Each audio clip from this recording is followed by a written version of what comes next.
গতকাল বিএনপির তারেক রহমানের প্রোগ্রাম শেষে ৩০০ ফিট এক ময়লার স্তূপে পরিণত হয়। লাল সবুজের পতাকা মাটির মধ্যে পড়ে থাকে, আর হাজার লক্ষ মানুষের পায়ের ধুলোয় লাল সবুজের পতাকা যেন সাদা হয়ে যায়। ততক্ষণে তারেক রহমান তার মাকে দেখার জন্য হসপিটালে। সন্তান হিসাবে আমার মন আমার মায়ের বিছানার পাশে পড়ে আছে সেই হাসপাতালের ঘরে। এদিকে বিএনপির নেতারা আনন্দে উল্লাসে মেতে উঠে। ভাই নেতা আইছে, গরিব মানুষের লোক 50 কোটি ফ্যামিলি কার্ড দিবে। সেই কার্ডের মাধ্যমে প্রতি মাসে 2000 থেকে 3000 টাকা পাবে। যখন জনাব তারেক রহমানের বিরুদ্ধে একের পর এক অভিযোগ তুলতে নিল, তৎক্ষণাৎ বিএনপির পক্ষ থেকে ৩০০ ফিটের পুরো রাস্তাটি ঝাড়ু দিয়ে তারা নিজেরাই পরিষ্কার করে দেয়। অন্যদিকে তারেক রহমানের গতকালকের কার্যক্রমগুলো যদি একটু লক্ষ্য করেন, তাহলে আপনাদের মাঝে ফুটে আসবে এক নতুন বাংলাদেশের সূচনা। তারেক রহমান দীর্ঘ 18 বছর পর বাংলাদেশে আসেন। এসেই তার পায়ের জুতোটি নিজ হাতে খুলে তিনি বাংলাদেশের মাটিতে পা রাখেন, যেন দেশের প্রতি এক অন্যরকম ভালোবাসা। এরপর ৩০০ ফিটের উদ্দেশ্যে তার বুলেট প্রুফ গাড়িতে তিনি যাননি, তিনি নেতা কর্মীদের সাথে বাসে করে গিয়েছেন। তিনি বিশেষ চেয়ারে বসেননি, বসেছেন একটি সাধারণ চেয়ারে। এছাড়া তার মুখে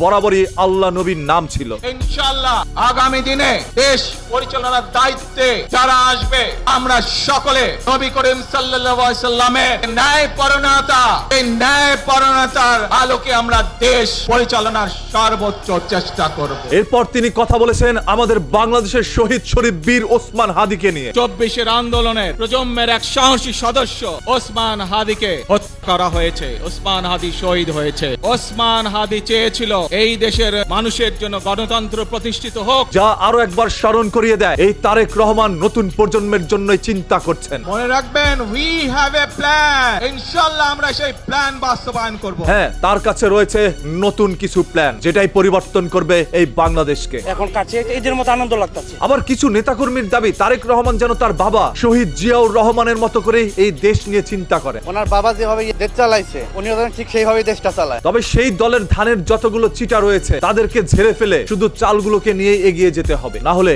বিএনপির বদনাম ক্ষণে ক্ষণে। জয় বাংলা, জয় তারেক রহমান জিন্দাবাদ, তারেক রহমান জিন্দাবাদ। তারেক রহমানের আগমনে জামায়াতে ইসলাম বলছে, চুল দাড়ি সাদা দেখে ভুল বুঝবা না, তোমাদের চাইতে আমরা কম যুবক না। প্রতিটি যুবকের হাতকে দেশ করার কারিগরের হাতে পরিণত করতে চাই। হ্যাঁ, কোন দিক দিয়ে জামায়াত ইসলামও পিছিয়ে নয়। এবারের বাংলাদেশের নির্বাচনী হতে যাচ্ছে একটি মজবুত লড়াই, যেখানে দুইটি দলকে মানুষ এখন পছন্দ করা শুরু করেছে। আরে বেটা, তোর যদি সাহস থাকে যে বাংলাদেশের ফিরায় আমরা একটু দেখি। সবার মনে একটি প্রশ্ন, তারেক রহমানকে দেখার জন্য কত মানুষ ওইখানে হাজির হয়েছিল? আনুমানিক ধরেন 50 কোটি। যেখানে বাংলাদেশের ভোটার সংখ্যা মাত্র 12,76,183 জন, আর সেখানে বিএনপির এই কর্মী বললেন 14 থেকে 15 কোটি ভোট পাবে আশা করি ইনশাআল্লাহ। 14-15 কোটি ভোট পেতে যাচ্ছে বিএনপি। আনুমানিক ধরেন 50 কোটি। এই সকল কথার কারণে বিএনপিকে নিয়ে অনেকে মজা করছে।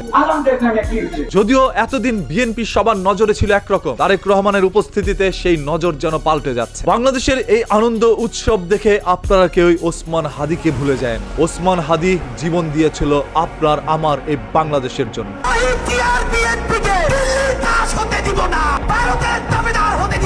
আপনাদের প্রত্যেকের কাছে হাত জোর করে একটি অনুরোধ করব, আপনারা সবাই এই ভিডিওটি শেয়ার করে দেন, যাতে করে বাংলাদেশের প্রত্যেকটি মানুষ সর্বক্ষণ ওসমান হাদির কথা মনে রাখতে পারে, যাতে করে ওসমান হাদি ন্যায় বিচার পায়। হাদির সন্তান যেন একদিন বুক ফুলিয়ে বলতে পারে, আমি শহীদ শরীফ বীর ওসমান হাদির সন্তান। এই বাংলাদেশের জনগণ আমার বাবার হত্যাকারীর বিচার করেছিল, আমি তাদেরকে সম্মান জানাই। যতক্ষণ পর্যন্ত সেই অপরাধীর বিচার না হবে, ততক্ষণ পর্যন্ত ফেসবুক টাইমলাইনের মধ্যে প্রতিদিন ওসমান হাদিকে নিয়ে একটি করে পোস্ট করে যাবেন, যাতে করে এই টাইমলাইন থেকে ওসমান হাদি হারিয়ে না যায়। ওসমান হাদি বেঁচে আছে বাঙালি মানুষের অন্তরে।